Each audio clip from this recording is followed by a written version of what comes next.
Well, hello there, and welcome aboard the Ebb and Hawk podcast. Today, we're doing a really fun episode with a really great guest.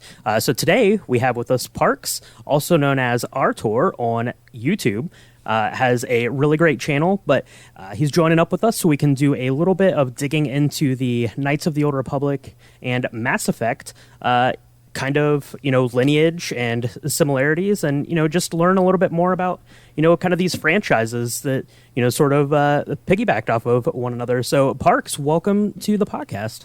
Yeah, thank you so much for having me. As I was telling you guys before we came on here, I'm a huge fan of Star Wars, and it's probably my favorite sci-fi universe, but right behind it is Mass Effect. So...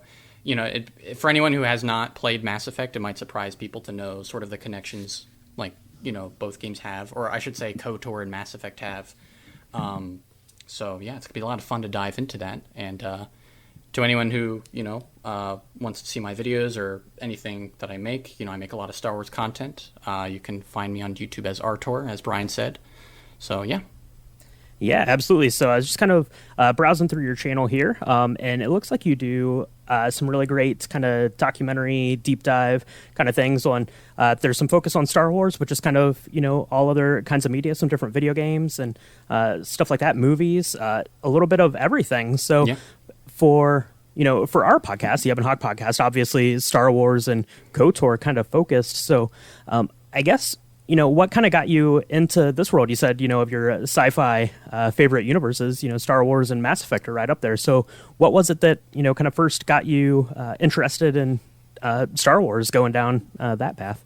Well, for me, really everyone has sort of their first encounter with the films, and, I have that for sure. And, of course, watching it as a kid, I think I was 7 or 8. I was just, immediately interested in it.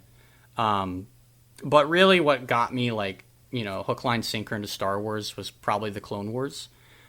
Just cause, that was coming out right when I was the perfect sort of demographic for that show. And sure. Yeah, I loved it. And just, that show really, because it expands on so many different aspects of Star Wars, you can really trace a lot of what that show does for Star Wars to a lot of different sci-fi properties outside of Star Wars, because it's doing so much expansive storytelling and asking a lot of, sort of the questions that you ask in a lot of other sci-fi stories like Mass Effect, for instance. So yeah, really that sort of was the foundation for me. And that was last year, sort of my mission with ArTorr was to really just bring to life everything I loved about the Clone Wars. And those are some of probably my most well-received videos that I've put out for the community. Yeah, that's awesome. Yeah, it looks like there's a 3-part series here. I'm seeing all about the Clone Wars. So yeah, that's great. Definitely check that out. Everyone listening out there, I'll definitely have to check that out. I was a latecomer to the Clone Wars, so I didn't really watch it until they'd announced season 7. So then I went back and binged through the whole thing to kind of lead up to it. But I've watched it, I think, twice in its entirety since then. So yeah, it's really great storytelling. So I could definitely see how that would get you hooked into this universe. Wanting to explore it a little bit further, for sure. Yeah, and I also had probably 3 or 4 friends who texted me probably last year because they were hearing all the hype for season 7, and they were like, dude, the Clone Wars is awesome. I'm like, that's what I've been telling you all these years, So right. I feel like that was a lot of people last year, which is pretty fun. Mm-hmm. Yeah, definitely. So you got big into the Clone Wars, got you into Star Wars. What about these Bioware titles? So Knights of the Old Republic, and then into Mass Effect. Were those games that you kind of played growing up, or stuff that you got into later, after the Clone Wars, you got into those? Or definitely closer to after the fact, because I think I've always been sort of a creative person, and I've always wanted to sort of make multimedia content of some sort. And so when I was younger, I had a YouTube channel. I did walkthrough and let's play videos. Oh, okay. And at first, I just sort of did Star Wars games, and I'm not sure if this is a cardinal sin in the KOTOR community or not, but I played Old Republic Star Wars: The Old Republic before I played KOTOR. Okay. I don't know, how bad. There's no right way. We all have different entry points to Star Wars in the different branches. Right, exactly. And I love that game. That I haven't really stopped playing it since it came out. Maybe off and on here and there, but still enjoying it. And of course, loving that universe. People in the game were like, "Hey, have you played KOTOR?" And I'm like, "No, not really." So I eventually played it. I sort of uploaded my whole entire playthrough, like my first reaction to it on YouTube.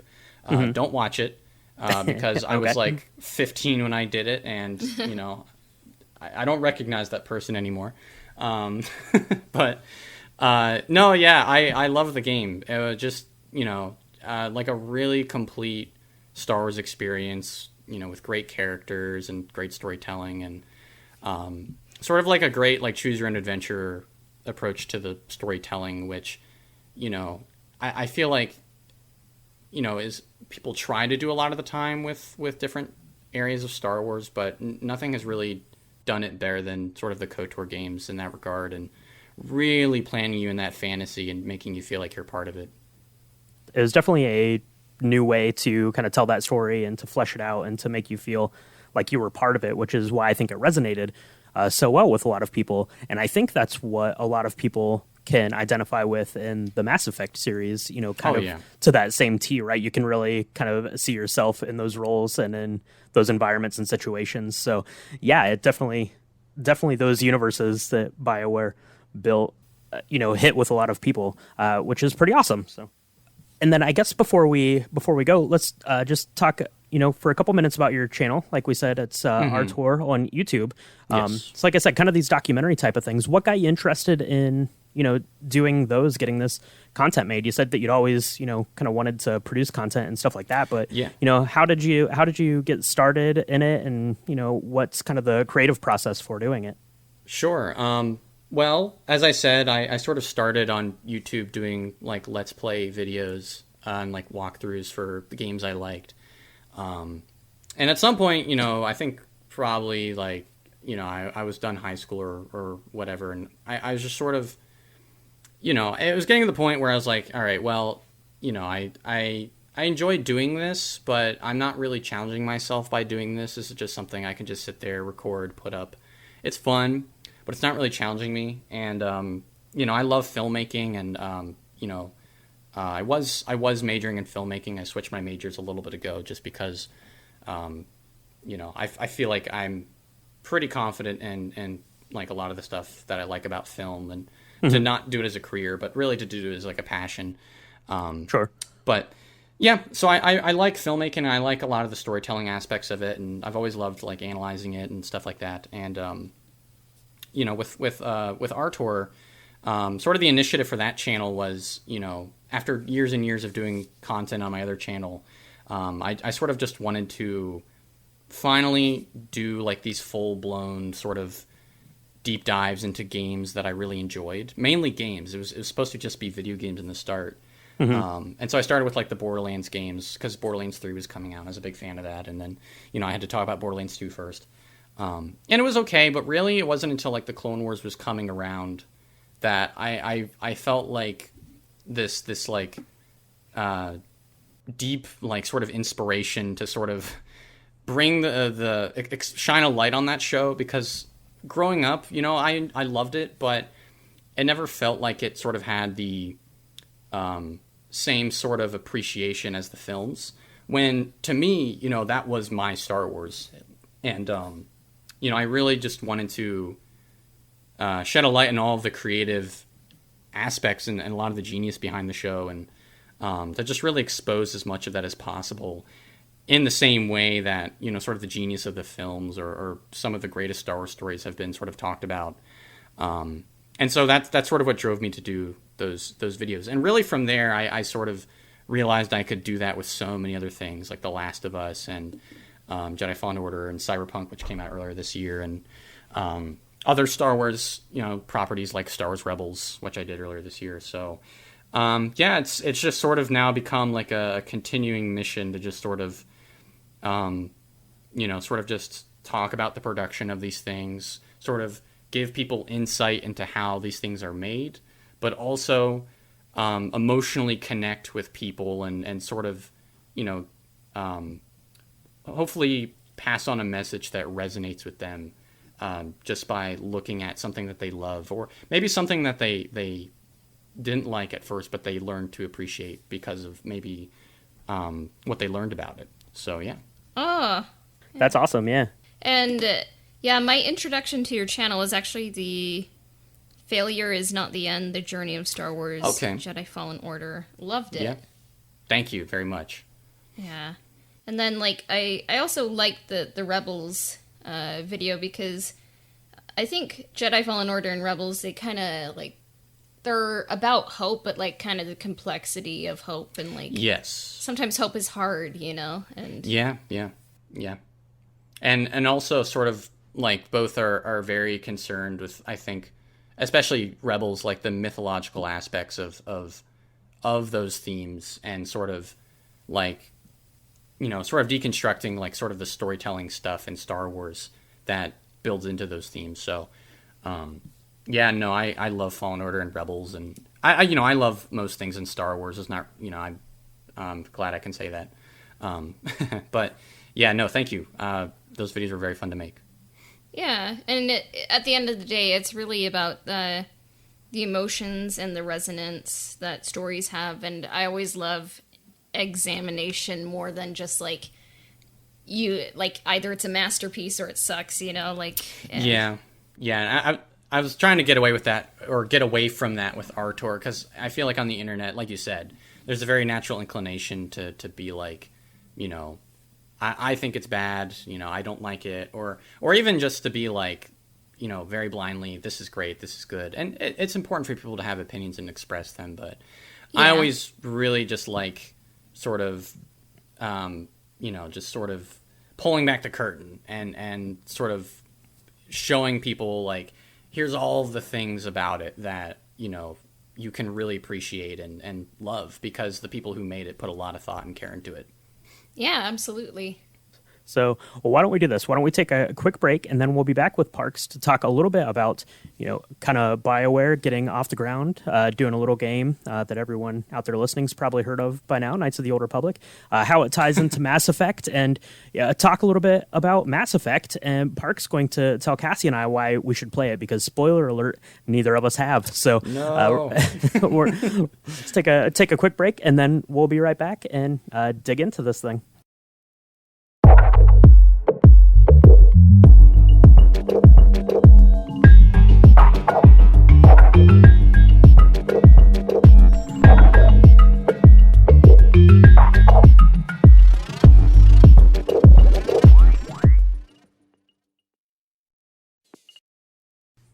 Alrighty, so before we really dive into the Mass Effect of it all, one thing I have to ask is what's the term for being a fan of Mass Effect? Is it a mass hole? I saw that in the outline, and I was like, I'm not really sure how to interpret this.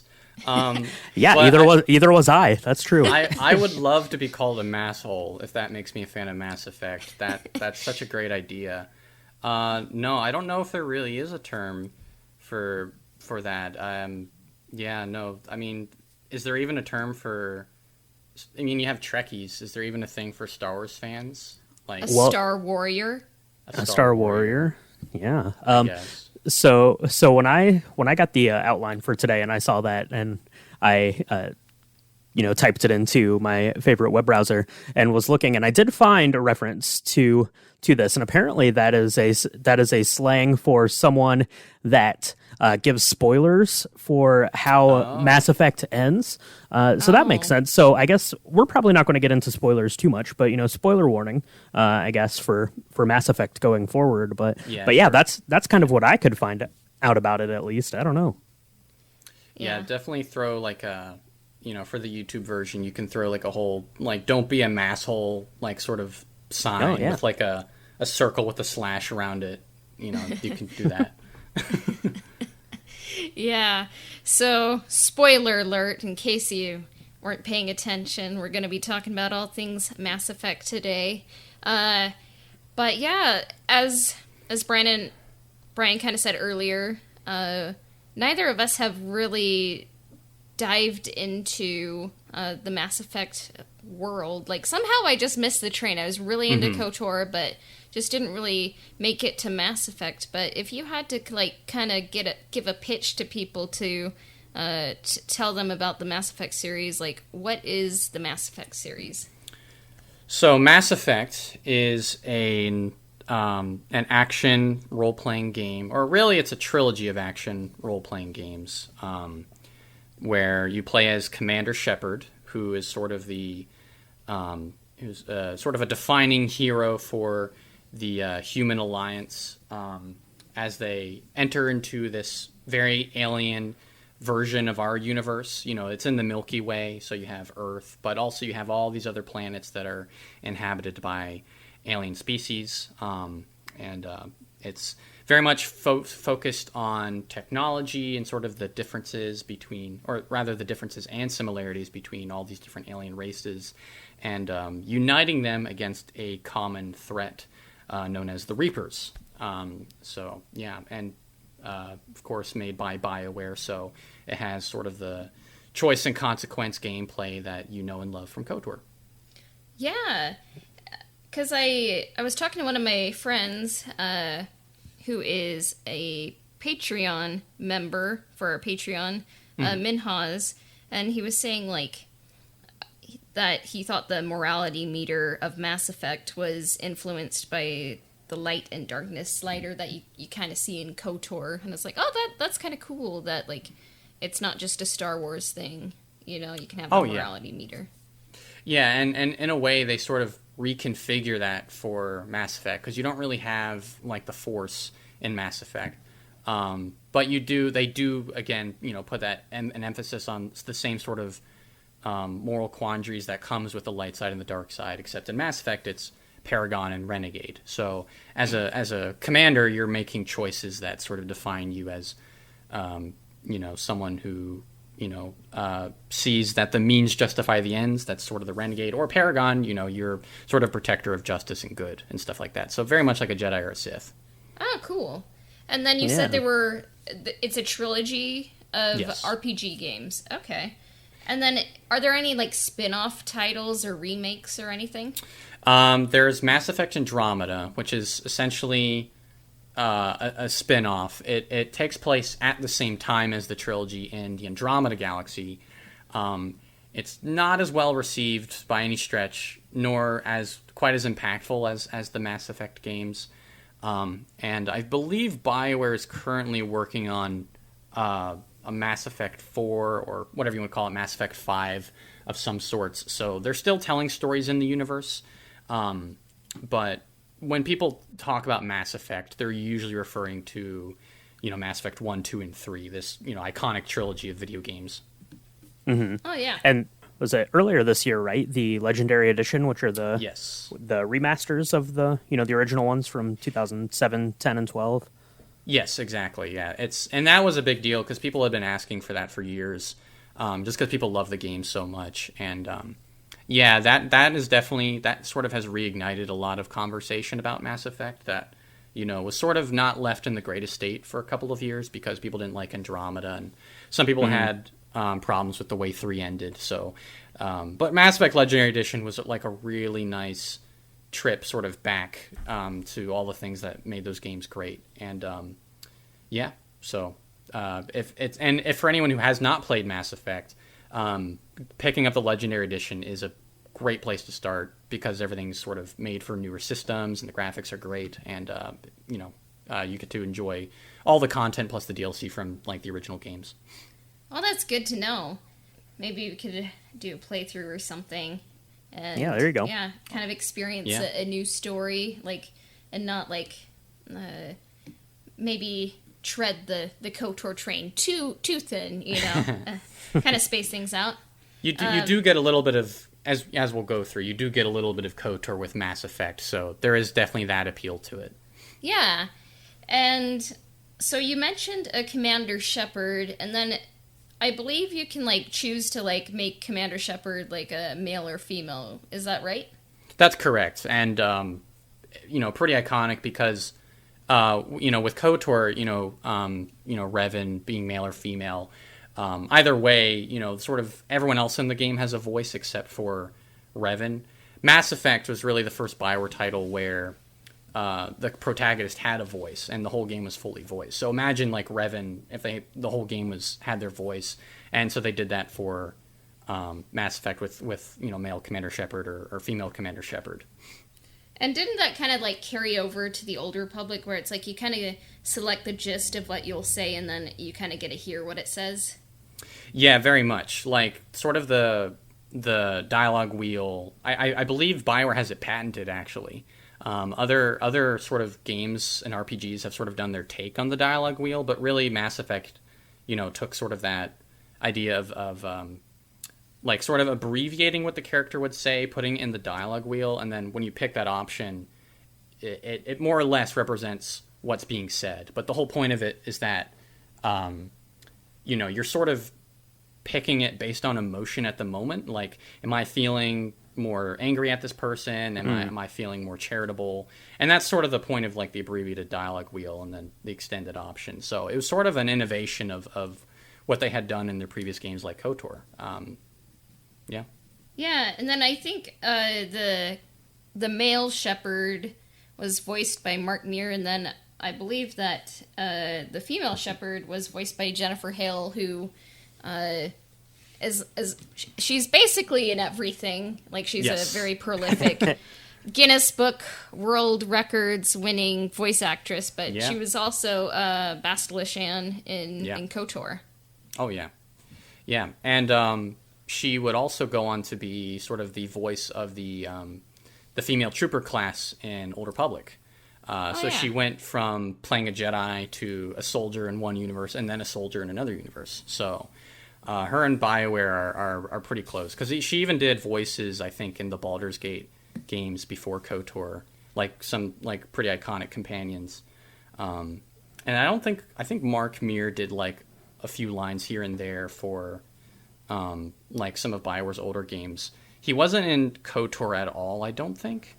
And he was originally only the stand-in actor for Shepard for Mass Effect. But I forget what their sort of decision was, but they just sort of went with him. And, his voice is also iconic for the character as well now, so. Yeah. And then, so this is kind of like earlier in BioWare's run, like you said, was it like it was released in 2007? Yes, and at that point, BioWare had been making games for about 10 years or so, and so really up to that point, they were only making games that were sort of in other people's sort of universes. So, you had the Baldur's Gate games and Neverwinter Nights, which were tied to the Dungeons & Dragons license.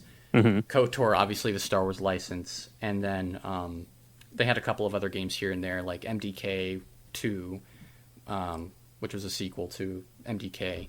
Not a very popular game, but still, like, they were taking it on from someone else. And I think in 2005, they did a game called Jade Empire, which was sort of their attempt to do, like, okay, here's our own universe, sort of based in, like, Japanese mythology. A really cool game, but didn't really sell well. So Mass Effect was sort of their second attempt at that. And they took a lot of the DNA from KOTOR and doing it. So it was a pretty big moment for BioWare. Yeah, I was looking at some gameplay of Jade Empire earlier today, and it definitely gives off kind of the vibe of a half step between KOTOR and kind of the more finished Mass Effect, right? Like they're just kind of trying to wheel in this universe that they could kind of control and see what they could come up with, and then that was kind of the training grounds for what they landed with on Mass Effect then. Yeah, and there are certain things they did with Jade Empire that was basically like immediate feedback from KOTOR. Like I know one thing was, with KOTOR, like that game has a turn-based combat system, and they tried to make it sort of as fast as possible because in Baldur's Gate, you're sort of casting spells and watching the characters play out the animations, and KOTOR, them wanting to make it like a more cinematic, authentic Star Wars experience compared to the previous games, they really honed in on sort of like the fast animations and fast action maneuvers, sort of immediate feedback.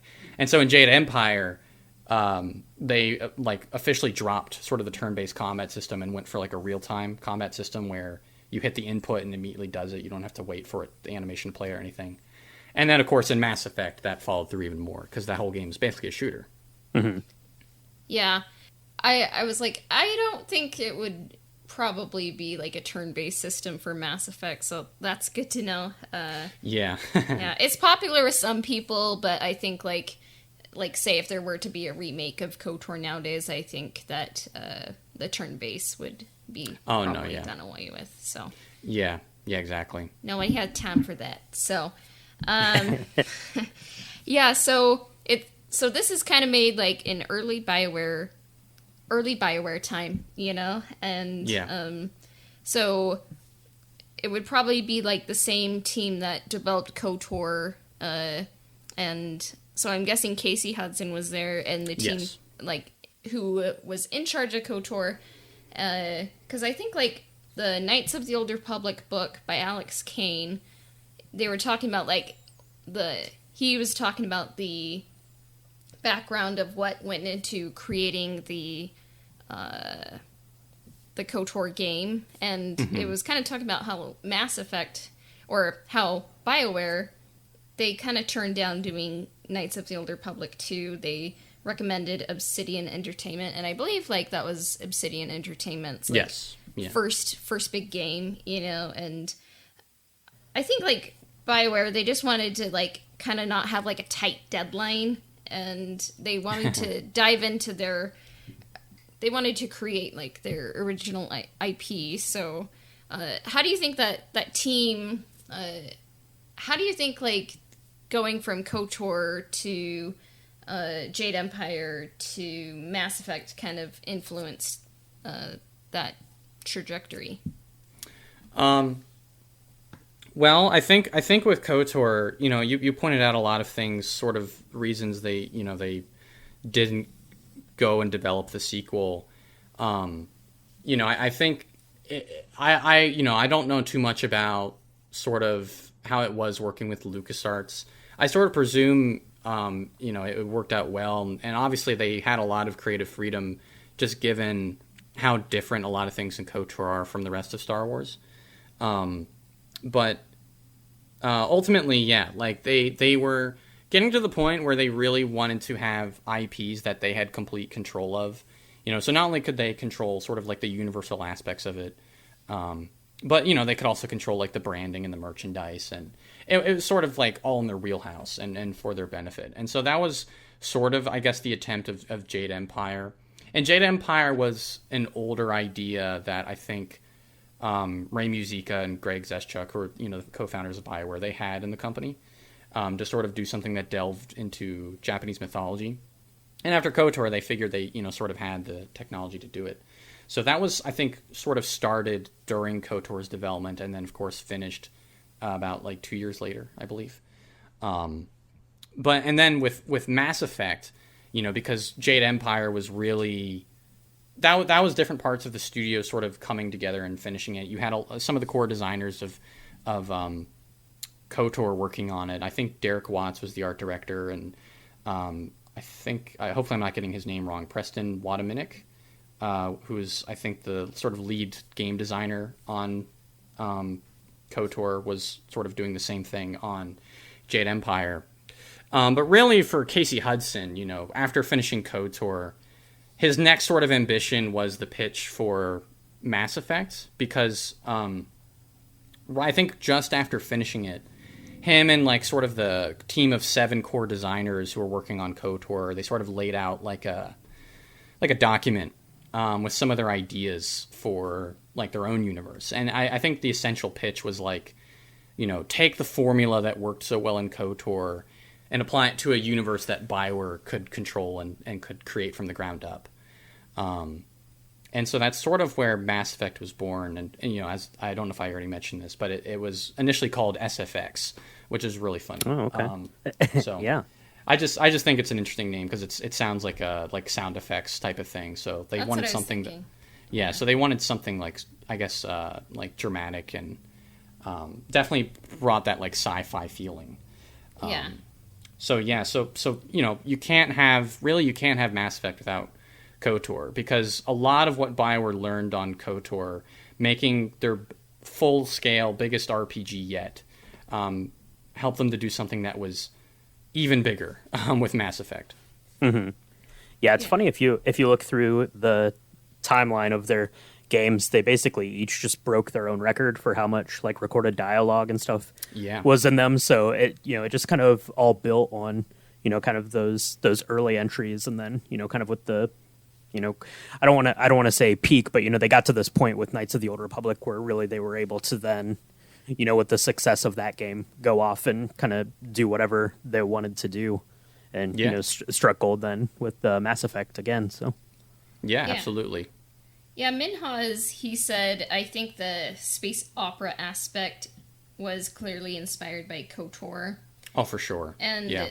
like, obviously, like, BioWare wanted the IP of their own. And I'm like, oh, it's really cool to kind of, like, see the evolution of the studio, like, just to kind of, like, see an upward trajectory, like what kind of projects they are tackling, and, like, they're getting, like, better and more experienced as a team, and, like, building up the technological capabilities they have. And yeah, it makes me feel guilty for not playing Jade Empire and Mass Effect. So I mean, yeah, they're great games, and if I'm being honest, like, I probably haven't played like half of BioWare's library of games, so really you can see elements that carry over in all of them, sort of the same style of storytelling. Most of them are written by some of the same writers.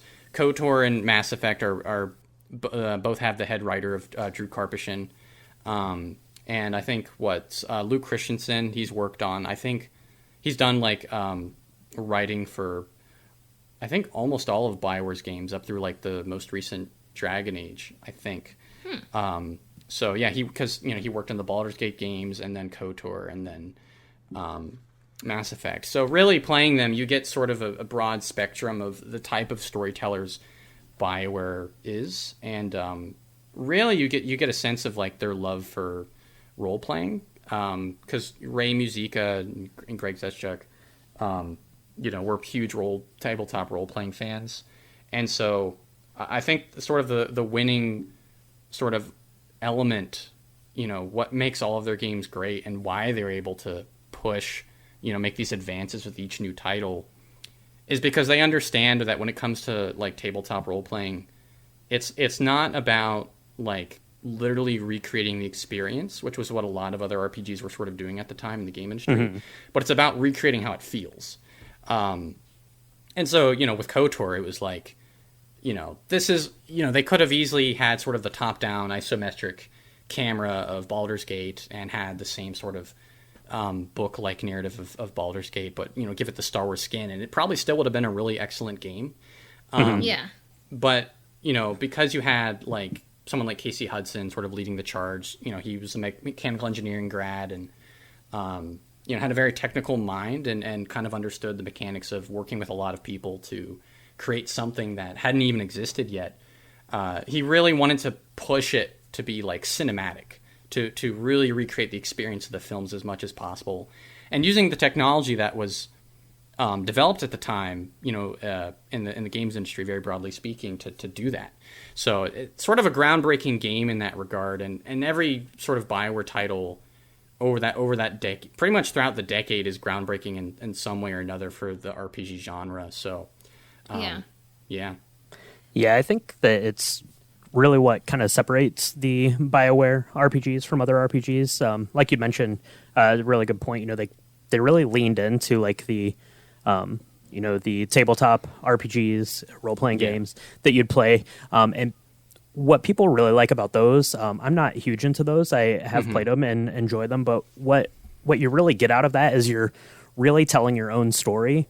Where if you play other RPGs, like stuff like Final Fantasy, comes to mind, being another big one. You feel like you're playing that story, but not necessarily your story. And I think that's really what kind of sets BioWare apart. Not necessarily in terms of quality, but just in a different feeling that you get while playing the game. Yeah. And the thing is, too, is like, you know, being completely objective about it, like they do have a very specific story charted out for the player and all of their games, like, you know, KOTOR for sure. And the player does have choices they can make, but it's always sort of like in a sort of contained area of like, okay, you can't make any sort of choice as you would in a tabletop game because, of course, you know, they have to put that in the game. Right. But really, you know, what makes it feel like it is your story and you have complete control of it is just that they elevate so much of the experience by like with the music and the voice acting and all of these creative aspects that, or even just the world design, that just really make you feel like you're in it and that it's like you're the protagonist of a film and you have like you're at the seat of the car. I was writing my video and there's a certain analogy I use in it where basically the player when you're playing a Bioware game, you are both the player and the director. You know, you're sort of the person going through it, but you're also determining how the experience plays out. Or at least BioWare is making you think that, which just speaks to their genius. So. Yeah, it is interesting, because even with KOTOR, even if you, like, go Jedi or Sith, like, you hit a lot of the same beats, which is good storytelling. And yeah, of course. I like that you say that, like, BioWare kind of makes you feel like the player and director, because I was like, it does. Like, you're kind of creating your own experience, but you're kind of, like, experiencing it as the events happen. And I think they're just good at, like, kind of immersing you in a grand story, like space opera. Yeah, for sure. Yeah. That's the other thing that's, you know, made Casey Hudson such a great director for the game is, you know, he's a very hugely proclaimed, like, sci-fi fan.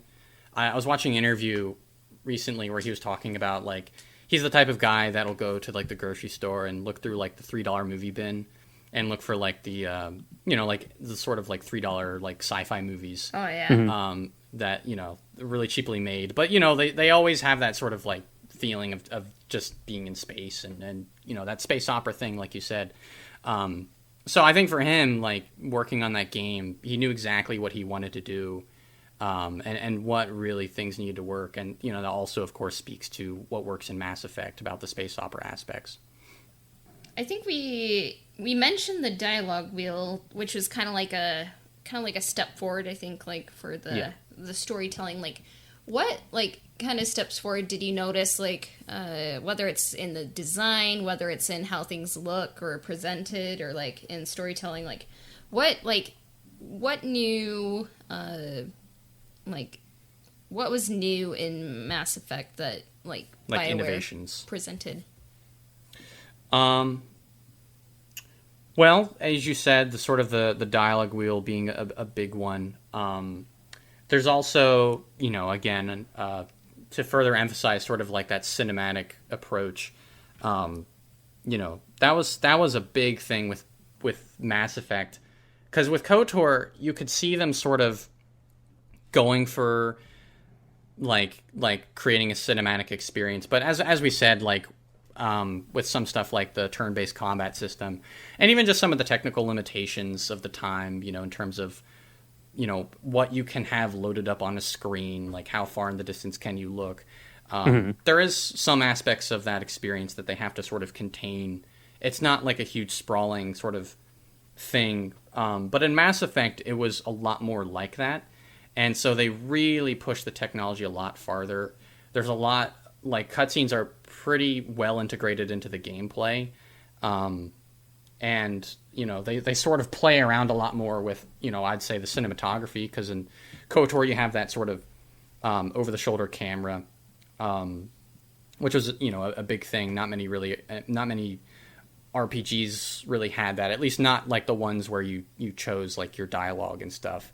So in Mass Effect, they had a thing where, you know, the camera's sort of moving on its own, I guess. Like, sort of, they have it scripted so that at a certain moment the camera's positioned a certain way, and at the same time you're interacting with it, you're making dialogue choices, so they just even further sink you into that experience just because of the technology they have. Of course, as I've said before, with Commander Shepard being the Bioware's first fully voiced protagonist was a big deal as well. And it was an interesting decision too, because there's maybe an argument to be made that once you give the character a voice, maybe it's different than the voice you would have given them. But at the same time, with Mass Effect, Bioware was really trying to make you be Commander Shepard. That's a huge part of the experience. And, from pretty much from the beginning of the game, they do a lot of things to really put you in the boots of this character, even though you have choices that define who they are more. Other than that, you have, in KOTOR, you have the Ebon Hawk, the player ship. In Mass Effect, you have the Normandy, and of course you can talk to your companions on it and stuff. You can navigate the galaxy with it. There's like a full-blown galaxy map. So really, it's a lot of the... Oh yeah, it's awesome. Like, there's the really iconic theme that plays in the galaxy map in Mass Effect, and I could honestly just like sit and stare at it for like a few hours.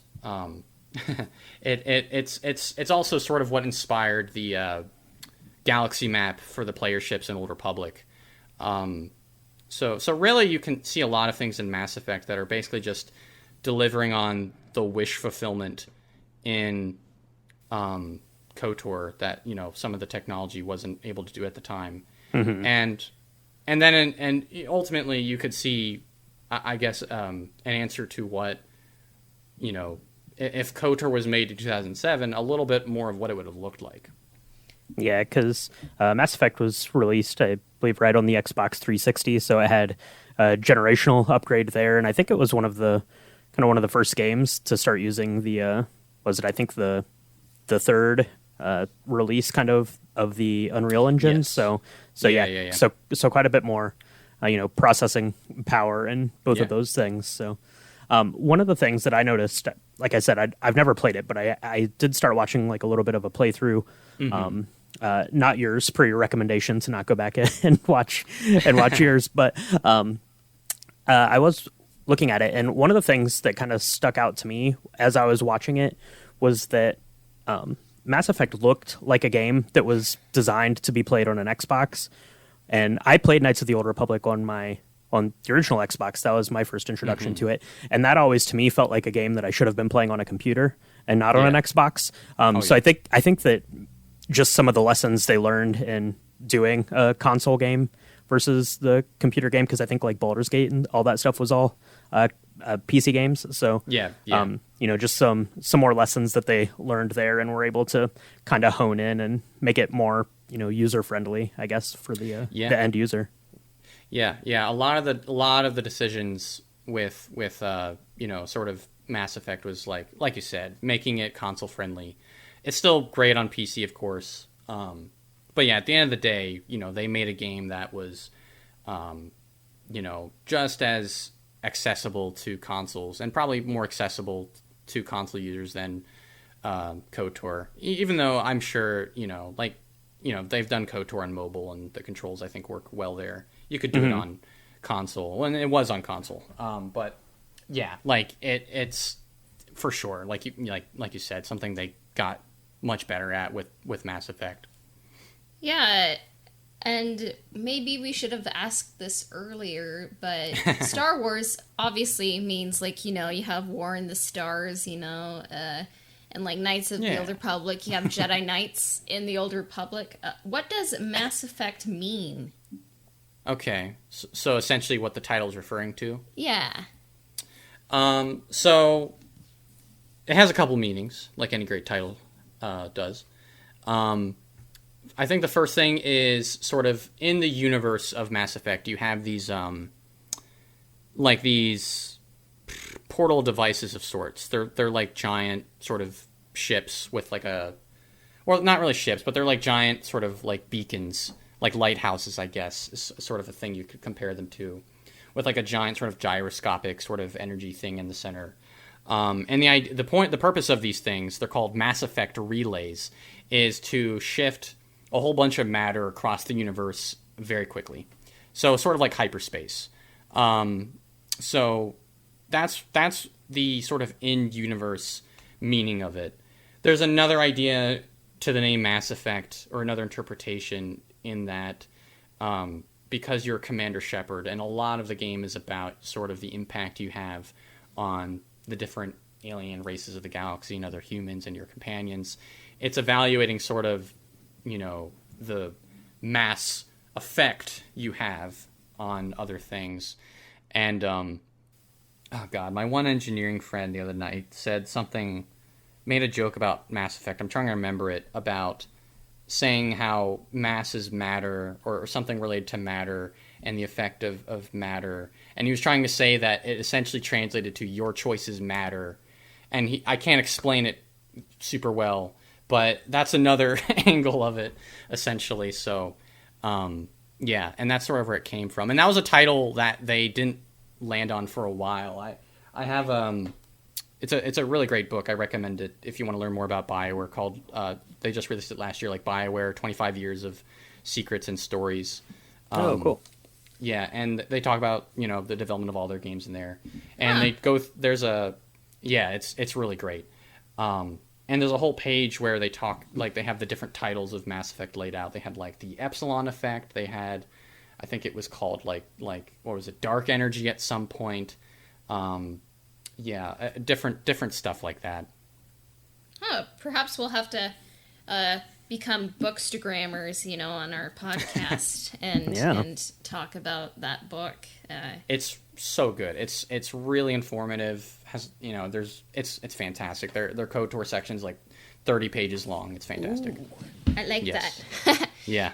So the trilogy, we kind of like dove into the lore. It has a massive effect, but one of our friends from the podcast, Hooney D, he was talking about like how the Prometheans were kind of like, they have a lot of similarities with the Recadans. Like, are the Protheans? Yeah. Yeah, they kind of like left behind those Mass Effect relays then. Yes. Okay. So now we're getting into the, like you said, the lore. So in both KOTOR and Mass Effect, you have essentially a precursor race of sorts. In KOTOR you have the Recadans. Here you have the Protheans. And you have the technology left behind by the Recadans in KOTOR. And correct me if I'm wrong about any details in KOTOR, because it's been a while since I've played it. But you have the Star Forges from the Recadans. Yeah. And in Mass Effect, you have the mass relays, though there is a little bit of a twist with that. That involves the Reapers, which is sort of the villain in those games. And that's another similarity between them, kind of. Yeah. So what is like the general plot of these games? Like, it sounds like the Prometheans are kind of like long gone by the time like humanity kind of learns about the Mass Effect relays. Yes. And not to be a stickler, but they're Protheans. That's what they're called. Oh, Protheans? Okay. Yeah, that's okay. But yeah. Anyway. It's so, basically, humanity has just joined like this sort of intergalactic alliance between different aliens and races, and I think the there's not really any major conflicts going on in the universe, not really any wars or anything like that, which I guess was one of the big things they got away from in this series from KOTOR. And so really what's happening is a lot of these races are sort of looking for Prothean artifacts. They're helping human colonies. So the Prothean artifacts, they have these I guess they're like beacons. So they're sort of almost, at first they're treated almost like the star maps in KOTOR. Mm-hmm. At first they don't know what it does. But then you have an early encounter, and I'll try to be light on spoilers. Maybe some stuff early on in the game I'll maybe show a little detail on, but stuff later in the game I'll try to not spoil too much of, just for your guys' sake. And so these Prothean artifacts, they basically carry messages, and they can only be accessed through sort of direct contact, and the Protheans were the ones using it. So, and they're a far advanced alien race to the humans or any of these other races. So, the inciting incident in the game, you go to this human colony that's been attacked by this sort of army of robot machine, this machine race called the Geth, and you interact with the beacon because that's what they're after, and it gives Shepard a vision, and he doesn't really understand it, and so you sort of spend the whole game sort of trying to decipher it, and eventually it leads you to the quote unquote Prothean civilization. So the arc of that is very similar to KOTOR, I suppose. There is a planet you go to that's very similar to Rakata,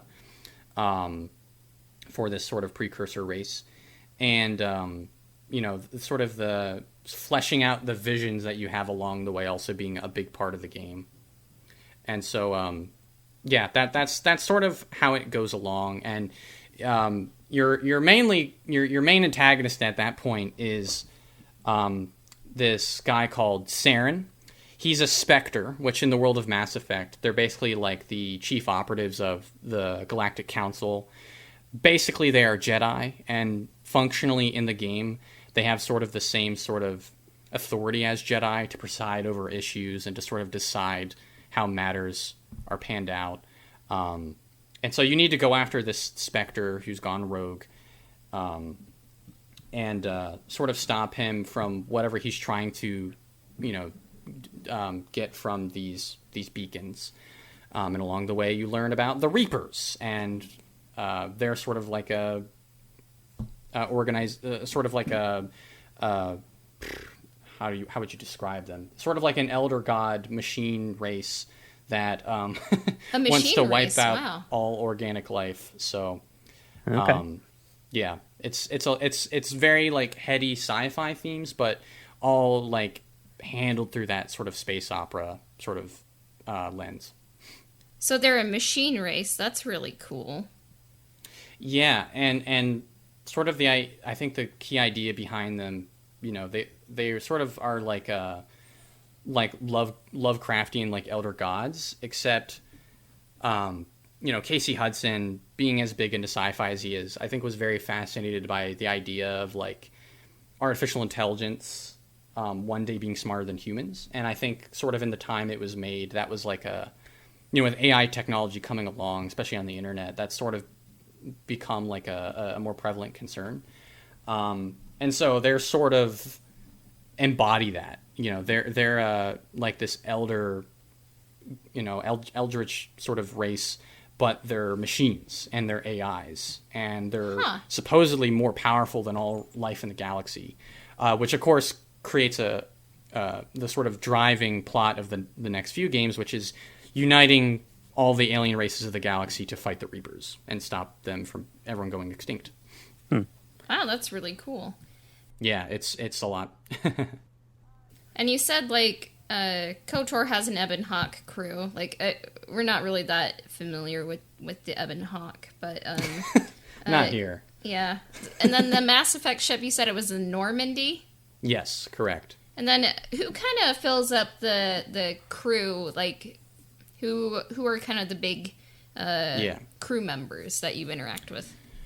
So you have a different set of companions in each game. There's some companions that sort of carry over because they were really loved by the community. So they're like, okay, you get to see them in this game again. But in the first game, you mainly have two human companions, Ashley and Caden. Caden is sort of everyone kind of calls him the Carth Onasi of Mass Effect. He's even voiced by the same actor, and they're very similar. But I think the big difference between them is just that I think Caden, he's sort of still processing a lot of his past and what he's going through, and Carth is doing that, and Caden is sort of pretty like he's sort of, you know, he's had his therapy, he's gone through sort of, you know, everything that's happened to him in his past, and sort of passes on the wisdom he's learned from that to you as the commander of this crew. And so you can sort of choose to reject that wisdom or take it, but yeah, they're very similar. You have Ashley, very hot-headed, sort of like a mission vow, I guess. You have Rex, he's a Krogan.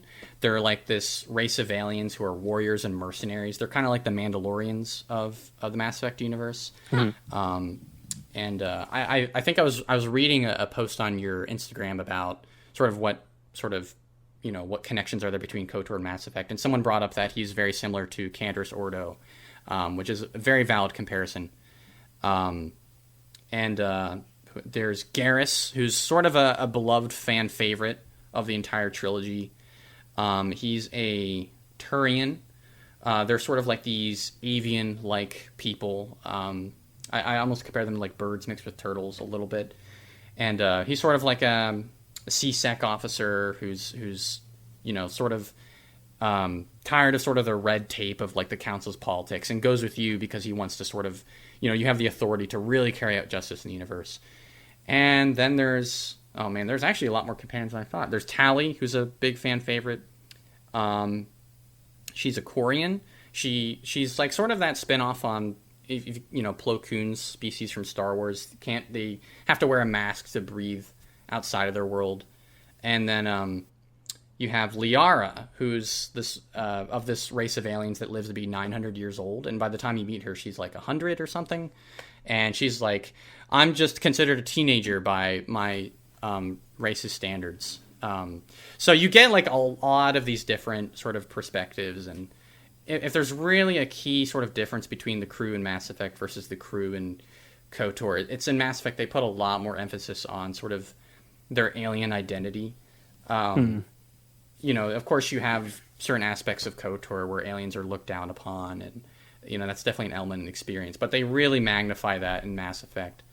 And really encourage you to sort of take in the perspectives of these other aliens. How do they view humans? How do humans view them?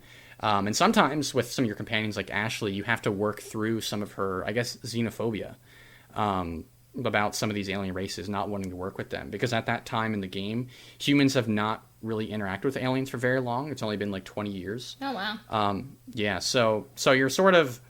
It's you know, trying to... And you know, that builds again into the conflict of the games, is uniting all the alien races. Well, you get to see firsthand that's not as easy as it seems. Which, again, just makes for a lot of great storytelling. Because over those 3 games, you try to navigate all the issues between all the races and stuff, which is really, really cool. Yeah, and...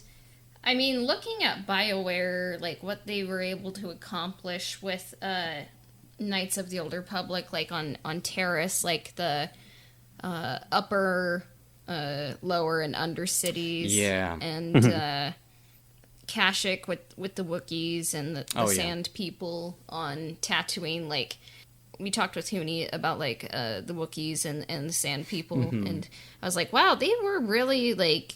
tackling a whole lot of like different issues like classism, indigenous people like being looked over and stuff, and just to kind of hear like it seems like it's explored more in Mass Effect. I'm like, ooh, I'm interested in that, because I feel like they actually did a lot if you really look at KOTOR. So yeah, and like, you know, in broad strokes you can miss a lot of that stuff, but you know, really. Just sort of how they treat like those issues, like you said, is a really standout quality of the storytelling in that game, and is a big part of Mass Effect as well. I mean, there's even encounters you have where essentially like, you'll be walking through the Citadel, which is essentially the hub of the galaxy, you know, there's a human that'll come out to you, and he's like, hey, Commander Shepard, thank you for representing the human race. Can I have your support for the Terra Firma Party? And you're like, what's the Terra Firma Party? And he's like, oh, we're pro-human, all pro-human. And so the game sort of, you know, not only puts you in sort of like these ethical dilemmas, but also like a moral and political dilemma as well. So that was really some of the advantages of putting this in its own universe is they could just really connect all these different aspects themselves and take on a lot of themes that they were sort of broaching in KOTOR. Yeah, no, that's super interesting for sure. And just like kind of hearing about the characters and like, ooh, these are fun characters, and they're grappling with really interesting themes, like in a sci-fi setting, which, like, I think that's the fun part of sci-fi, is like dealing with like these like kind of deep thoughts, Yeah, for sure. in that setting. And I was just gonna ask, because neither of us have played the game. Is it similar to KOTOR in that as you're doing your party selection, that's going to have kind of an effect on the story that you're getting to experience as well? Yeah, for sure. I mean, there's some, your companions have specific missions that they might want for you to do sometimes.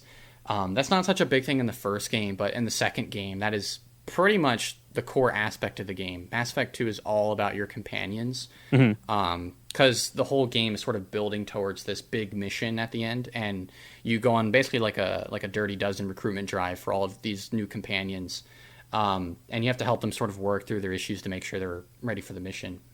But yeah, the sort of companions you take along the way do have an impact. There's an encounter in the first game where I think you're going after this matriarch Asari woman who, in the Asari sort of hierarchy, a matriarch is someone who's sort of reached their mature stage. They're like probably in their 700s or 800s. And you're going after, she's actually the mother of Liara, who's one of your companions. And for some reason she's, teamed up with Sarah and is doing evil things. And very much like KOTOR, where you can sort of choose the order you go through the planets in the middle. You can do the same thing in Mass Effect. Mass Effect also has these like planetary arcs. You got to work through them. There's the way you get Liara is you actually have to. She's one of the first sort of recruits you get going through these, or not. Well, she's actually the last recruit you get, I should say. But you get her on one of these core planetary arcs, and you can choose to do that after the encounter with her mother, and you can like fill her in about it, how it went afterward, and she'll probably not be super pleased about it. But alternatively, you can get her beforehand and take her there, and it changes the way it plays out a little bit, and sort of gives you different options. And when you go talk to them, later on in the Normandy, and sort of ask them how everything went, them seeing it firsthand sort of changes your interaction with them. And really all three games are full of that stuff where, if you don't take a companion for a certain thing, they'll be like, what the hell, man? Like, why didn't you take me for that? And yeah, really, like, because the games deal so much with sort of the interactions between all these different species and cultures and stuff like that, a mission that concerns the fate of the Krogan people. Well, if you don't bring Rex along, or in Mass Effect 2 you get Grunt, he's another Krogan.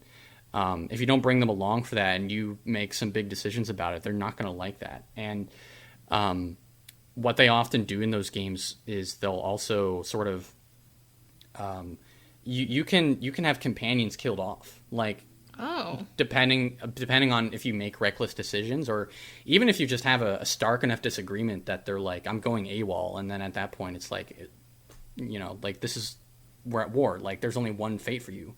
So that's a big aspect of the games. And there's even a decision in one where you have to choose between two companions, and I won't say who they are, but you have to choose between two of them, and whichever one you pick survives, the other one dies. It's not possible to save both. And then that companion is gone from the rest of the trilogy. So that's just, that adds to the replay value then, because when you're playing through the trilogy, from the very first game, you can be like, all right, I'm going to choose this person, and you have a slightly different experience in addition to all these other choices. So, yeah, it's really impressive. Okay, so that really captured my interest. Yeah. So, is it like backwards compatible, the trilogy? Like, if you're male or female, good or evil in 1, 2, and 3, it like kind of carries over? Yes. And in fact, in the pitch for Mass Effect, right after KOTOR, pretty much right from the beginning, Casey Hudson wanted it to be a trilogy, which was, a huge undertaking because, you're trying, it's 3 games with all of these choices that cross over between each game, with sort of like a save transfer feature.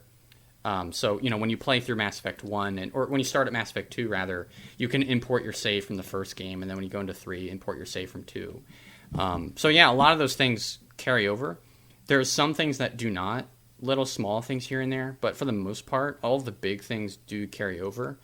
And that, the really impressive thing then in Mass Effect 2 is because it puts such a big emphasis on companions. It is possible to go through Mass Effect 2 or finish Mass Effect 2 and actually have all of your companions killed. So when you go into 3, this really crazy scenario plays out where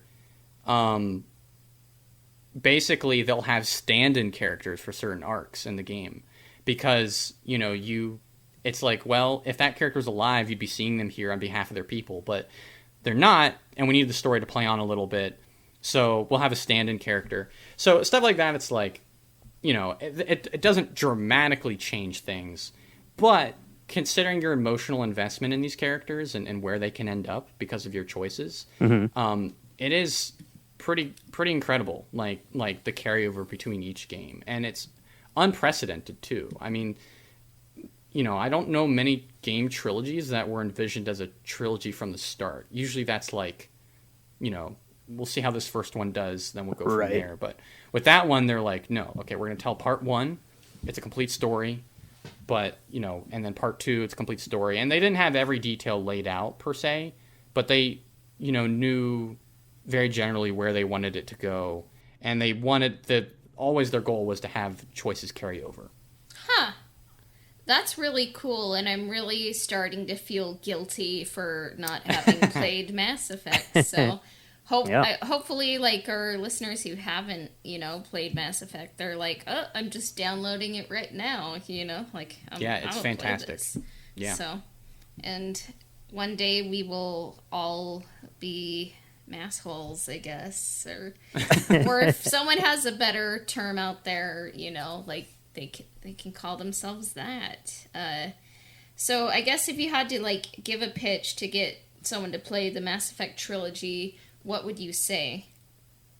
I guess I would say, especially for your listeners, really just take a lot of the things you really like about KOTOR, a lot of the aspects of it that, really set it apart as a Star Wars story, and take it into its this full-blown, completely new universe that has shades of Star Wars, but also has shades of a lot of other great sci-fi that inspired Star Wars and was inspired by Star Wars, made by people who love that sci-fi universe and sort of love the different aspects and mechanics of it.